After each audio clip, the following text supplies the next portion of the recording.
Thank you, President Beam. Chairman Dowling, President Beam, members of the Board of Trustees, distinguished faculty, friends, guests, and most of all, the graduates of the class of 2012, I am so honored to be with you on this special day. After 4 long years of lectures, debates, seminars, internships, and exams, now comes the hardest part, sitting through the commencement address. Just think how your professors feel right now. From day one, they told you there are no shortcuts to success. Yet your commencement speaker is a guy who, as President Beam mentioned, co-authored The Complete Idiot's Guide to Facebook. Who says President Beam doesn't have a sense of humor? I promise not to be like the commencement speaker from a few years ago, who decided to use Keystone's name to sing its virtues. K, he said, is for kindness, and spoke for 20 minutes about the virtues of kindness. E, he said, is for excellence, and spoke for 20 minutes about excellence. Y, he said, is for youth, and spoke for 20 minutes about youth.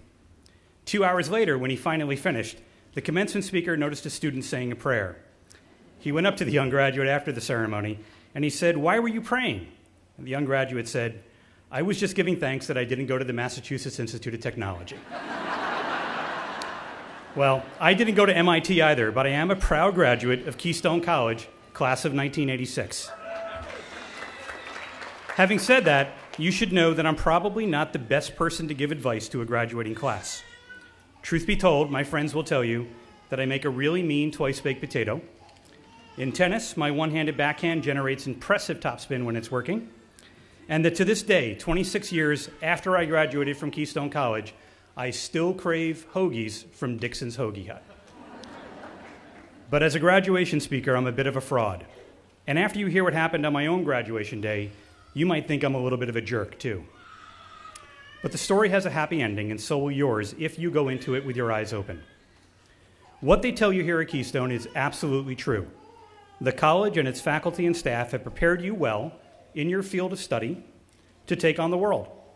They've given you the tools you need to succeed, to start a career, to start a business, or to go to MIT if that's what you really want to do. But what they didn't tell you is that college doesn't really prepare you for life. At least, not your life. That's because nobody can really tell you what your life is going to bring. You see, there's a pretty good chance that who you are today is not who you're going to be a few years from now. There's a good chance that the profession you studied for these last 4 years is not the career or field you're going to be working in 5 years' time. That your life will be less shaped by what you expect and more by what you don't. I'm here today to speak for the path that you don't see coming, the road you wander down by mistake, or the detour that opens your life to unimaginable possibilities. As the people seated to the left and right of you know, very little in your life is within your control. The job market, taxes, chance encounters, termites, snowstorms, floods, recessed genes, North Korea. Trust me, I studied hotel management when it was offered here, and I ended up 18 years later serving as an acquisitions editor at Penguin Publishing and Alpha Books in Indianapolis, Indiana, working on a book titled The Complete Idiot's Guide to Understanding North Korea. Tell me I could have seen that one coming. Totally not in your control. But there are two things that are completely within your control: how you think and how you choose to act. What I believe in very deeply is that when we think about ourselves and our lives, we shouldn't be limited by other people's ideas about us. Instead, we should be motivated by our own sense of possibility. We should be motivated by what we believe we may become. Too often, people deny themselves the opportunity to be great. They become so concerned with what other people think of them that they never show their true selves, and they certainly never show their true talent, ideas, or abilities. It's sad, because history has shown us that people who focus on possibilities achieve more in life than those who focus on expectations. This is a lesson I learned the hard way. As a writer and business consultant who gets to work from home, as you can imagine, I'm pretty comfortable being in a robe in the middle of the day. But one thing you haven't heard me say yet today is how good it is to be back at Keystone wearing a cap and gown. The reason is because I never made it to my own graduation ceremony, and I'm still truly ashamed of the reason why. I grew up in Connecticut, and when I was 10 years old, my parents got divorced. All of a sudden, my mother, God bless her, was a single mom raising 3 kids. I used it as an excuse to act up. I sought out attention in stupid ways, and I was eventually put into remedial classes in grade school. After a few years of letting me get my way, my mom had had enough. She decided that when I was in high school, no more remedial classes, and she wanted to be there every day when I got home so I didn't have a chance to screw up after school either. So with the help of a family friend who was interested in buying a business, she became the resident manager of a small roadside motel in northeastern Connecticut. By then, it was just the two of us. Not only would she be there when I got home from school every day, but I would have no choice but to pour my energies into chores, like working at the front desk, washing towels, or cleaning the pool. And my mom was right there with me, a one-woman posse surrounding me, providing me with my first real role model when I needed one most. Had she not created that opportunity for us, had she not seen the possibility of that situation, I wouldn't be having this conversation with you right now. At the beginning of my senior year in high school, I thought I wanted to study hotel management, and I applied to 3 schools. Cornell, where I didn't stand a snowball's chance of getting into; Keystone, which was nearly as far from a guarantee as me being asked to deliver this commencement address; and Johnson & Wales, my safety school. I got into 2 out of the 3, and I told my mom, I'm going to Johnson & Wales. My mother, God bless her, said, no, you're not. You're going to Keystone. I later found out that Mom had begged the director of admissions here to take me, and for that, I'm very grateful. True story. Well, I showed up here in the fall of 1984 as this goofy kid from a roadside motel in rural Connecticut. I was a fairly decent tennis player, so I made the team here. While I was here, though, aside from buckling down and receiving good grades for the first time in my life, I developed a real attitude. I met kids who appeared to come from wealthy families. Either their cars or their parents' cars were really nice, they had the best gadgets on campus, and I developed this fantasy life of wanting to be exactly like them. For whatever reason, I felt like I had to impress them. One of the ways I could portray that lifestyle was to keep my mother at bay. She didn't dress like the other parents. She didn't look like the other parents or sound like the other parents. Bottom line, I didn't want her to visit. And there was a really long stretch where I didn't even call her on the phone. The worst moment came when I got a message that she was in Clark Summit. She had driven the 5 hours from northeastern Connecticut and checked into a room at a hotel in town. The most difficult thing I'd ever done in my life was to go into town and see her. At one point in the conversation, my mom said to me, Michael, do I embarrass you? And I, like any self-respecting know-it-all, looked down at my tennis shoes in shame and said, no, of course not. She thought about my half-hearted response for a moment and then said, Michael, you're always going to be my son. I'm always going to be your mother. I'm always going to love you, and there's nothing you can ever do about that. You'd think I would have gotten the message, but by the time graduation rolled around, I had an internship working at a resort in the Poconos. And while I could have easily gotten the day off from work to sit in the seats that you occupy today, I chose not to. My warped reasoning was that I needed to work, but mostly I feared shattering the bubble for the people I thought I had to impress. A bubble, of course, that I had created of my own free will. So here was this incredible woman who sacrificed her entire existence for me, who fought unwaveringly to get me into college, and who helped save to send me here, and I denied her the opportunity to see me graduate. I know, what a jerk. Not only had I denied my mom an opportunity to celebrate what she had worked so hard to make possible for me, I denied myself the chance to see all the good that was right in front of me. After that summer internship in the Poconos, I went on to the University of Houston, as President Beam said, where I continued my studies in hotel and restaurant management, and had what can only be described from the outside as a pretty successful time there. I became the president of my dorm, president of the Residence Halls Association, and was even elected student body president of a university with 40,000 students. I even got to go to the White House and present a proclamation from our student body. It was there at Houston that I eventually realized I didn't want to get into hotel or restaurant management. I had no idea what I was going to do after school, but one day, a friend called and told me about an internship, a leadership internship in education at Boston University. If accepted, I'd be working with school kids Monday through Friday, and on weekends with corporate groups facilitating team building activities. Even though I'd never been on a ropes course a day in my life and couldn't spell Nokomis when I was here or afterwards, and knew nothing about outdoor education, I applied and I got the position. About a year later, I got a similar job back in Texas, this time teaching 5th grade outdoor education for the Houston Independent School District. After nearly 2 years of teaching 11 and 12-year-olds and facilitating corporate team building activities, things got really interesting. I sent a proposal to the Association for Experiential Education in Boulder, Colorado, a not-for-profit organization that assisted in self-regulating the outdoor education and adventure-based recreation industries. I thought if I worked there for a few months, I would land an amazing job at one of their member institutions. Knowing that the association didn't have a big budget, my ingenious proposal was to work for just 25 cents an hour. Now, to be clear, parents, this is not something I'm recommending. Thankfully, though, the association took me on.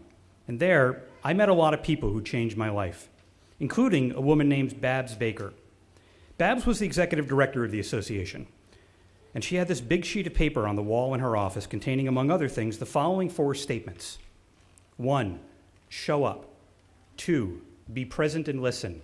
3, speak your truth. And 4, let go of the outcome. For whatever reason, those 4 statements working in combination with one another really hit me like a ton of bricks. More than anything, though, it was that let go of the outcome piece that was really powerful for me. You see, I had expectations built into every single action I took. I expected to be successful, and I pouted when I wasn't. I expected to be right at the expense of other people being wrong. And most of all, I expected to impress others, but never achieved in doing that to myself. And all along the way, I was blind to the opportunities around me because, as the author John Acuff says, I was caught up in comparing my beginning to someone else's middle, and I was focused on all the wrong things. Babs kept close tabs on me, and at one point she pulled me aside and said, Michael, you spend so much time worrying about what other people think of you that you hand them all of your power. You're so attached to specific outcomes that you deny possibilities for yourself. Then she said, what would you do with your life if the only person you had to impress was yourself? If you showed up, really listened, if you paid attention in the moment and not worried what other people were thinking, if you spoke the truth and said what needed to be said rather than what you thought people wanted to hear, and kept in mind that often it's not what you say, but it's how you say it that really matters. And what if you just let go of the outcome? What would you accomplish if you weren't afraid to fail, and if you weren't afraid of disappointing others? I've pretty much lived by those questions ever since. They've helped me to relax and earn my achievements instead of just expecting them with little to no work. As a result, I became the first executive director of what has gone on to become the country's most powerful adventure travel-based trade association. I started and then sold an internet company. I got to work in acquisitions for 2 of the world's largest book publishers. I launched a business management consulting practice that keeps me on my toes to this day, and eventually I went on to write a complete idiot's guide of my own, and to write for Entrepreneur magazine, helping other people and companies take advantage of all the possibilities around them. What I've learned along the way, and as I mentioned earlier, is this: how we think and how we act are the 2 things we have complete control over. Eleanor Roosevelt once said that nobody can make you feel inferior without your consent. What I really think Ms. Roosevelt was saying was this: all there is in life is what happens and what you choose to believe about it. The power is completely within your hands. Are you going to live by other people's expectations of you, what you think they want, or are you going to speak for yourself and think for yourself, and define your way forward based on who you are? I'll tell you this: if you travel down the road of expectation and hit a roadblock, it's easy to become lost. And that's because there's only one destination on the other side: disappointment. But if you travel down that same road and call it possibility instead, hitting that same roadblock is a lot easier to navigate, because all around it there are countless other possibilities for success. To be sure, though, you're going to be met by a lot of people who try to deny you. But don't deny yourselves. Don't deny yourself the possibilities that are all around you. As you work to convince other people of your talent and your ambition, whatever that ambition may be, don't make yourself the first person you have to convince. The truth is, there's never been a better time to create the future that you want. If you want to be a writer and you can't find a job right away, don't just sit there. Seize the power to brand yourself using technology and social media, and create a blog and start writing. If you plan on opening an art gallery, volunteer and help out at a gallery event, and blog about your passion for art, and in doing so, show off your expertise on the topic. If you want to be a television executive, a college professor, print shop manager, or a regional manager for a micro-cap paper and office supply distributor named Dunder Mifflin, start a blog and write about your experience in getting there. Write about industry trends and developments and your insights on what would make your chosen industry stronger and more responsive to its customers, investors, and other stakeholders. Tell people what you think and show people how you think. It doesn't matter what you aspire to be. The owner of a door and window installation company, a registered nurse operating out of your own wellness office, the innkeeper of a bed and breakfast, or an expert on the type of food that should be served to cardiac patients in hospitals, or a stay-at-home mom who eventually publishes a book about raising a family. Sharing knowledge is power, and I say put yours to work. Moreover, don't deny yourself the opportunity to be as experiential and entrepreneurial as you can be. Don't deny yourself possibilities. I gave up the denial business for good in 1999. I called my mother one day and I said, "Mom, I just want to say I'm sorry." And she said, "For what?" And I said, "For everything. For judging you instead of loving you, for thinking only of myself and what others thought of me." You know what she said? "I've been waiting nearly 20 years for you to say that." It breaks my heart to this day that I broke her so many times over. We all have big aha moments in life. I say, make yours count. What I've learned in my journey since coming to Keystone College is that life is about setting and correcting course and honoring those who help along the way. I want to thank all of you for the chance you've given me to make one of those wrongs right. My mom never got a chance to see her son wear a cap and gown 26 years ago, but she's here today, and I'm ridiculously honored to point her out to you. Mom?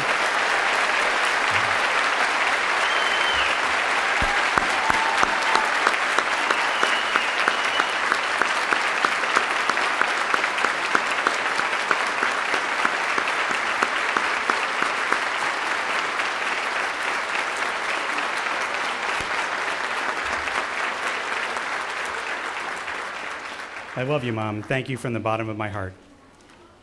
Class of 2012, I look forward to seeing what you make of your future, and I hope I have a chance to write great things about you. Each one of you has a copy of Entrepreneur magazine on your chair today, and inside is a graduation gift from me. If you fill out the form that's on the bottom of that flyer, I personally will pay for a year subscription for you for Entrepreneur, and I honestly hope you'll take me up on that offer.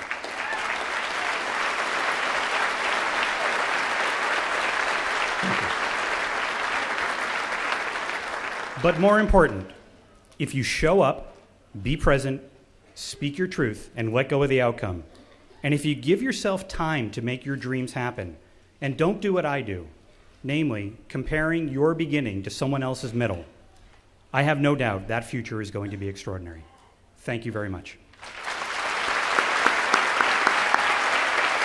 right, before you leave, we have something we want to give you.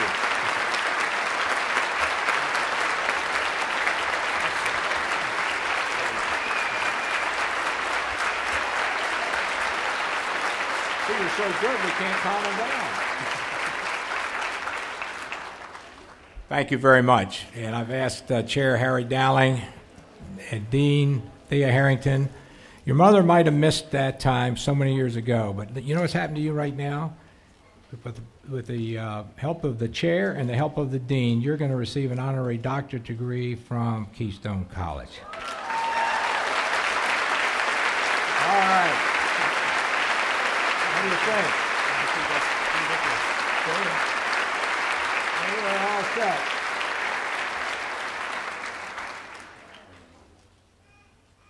Now, Dean, we've got one more. Thank you very much for that. Now, we want to give him this degree so he can safely take it home. And we're going to, everybody take a deep breath. It's been a phenomenal Please don't start filling those magazines out until you get home, but make sure you send them in. I want him to have 24 hours. Yeah.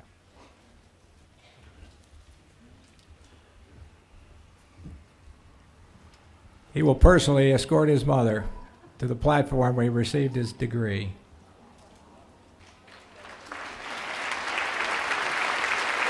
Do you have a hood?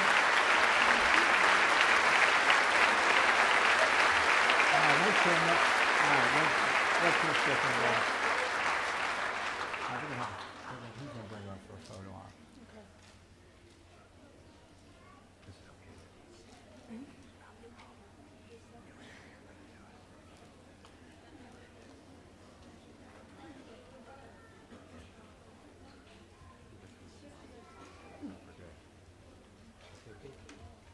Wendy, listen, you stop. You know what I'm going to do?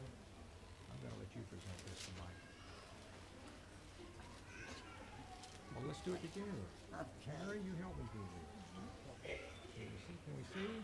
Which way should we look? They can see. They want to see the smile on your face.